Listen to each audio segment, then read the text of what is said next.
news of the day between the chief of the police and the sheriff. What do you make of it? Does it do anybody any good? And would you consider sitting down with these two men, since you know them, to try to have them iron out their differences?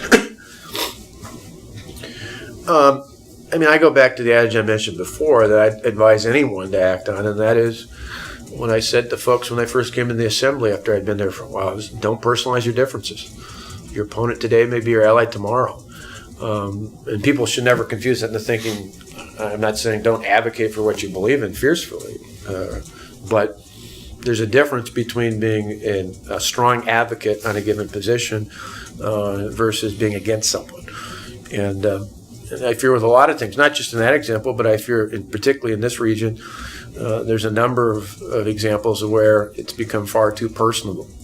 And, considering, and I think I can say that with some authority just because whether you all agree or disagree with the things I've done over the last 2 years, there's obviously been a lot of personal attacks against me and my family, but I've tried to ensure, hopefully the best thing I've passed on to my children is even in times like that, don't respond in kind.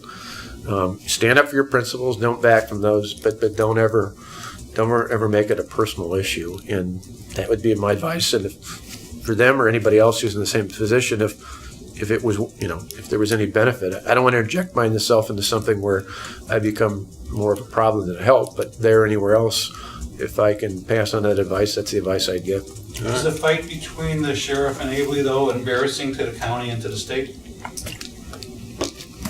I don't know if it's embarrassing. I just think it's the example I tried to lay out.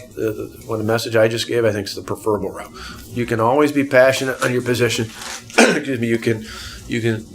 Again, I don't think anyone could question where I stand on issues, and that I have the willingness to back them up. But I hope you've all seen. I hope the people of the state have seen that I'm not going to go out of my way to, no matter how hard people attack me, that I'm going to be.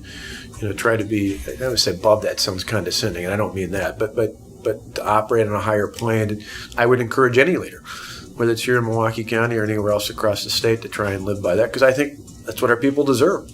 They deserve a good debate, they deserve good conduct, but they deserve people who are going to be respectful of those who don't agree with it.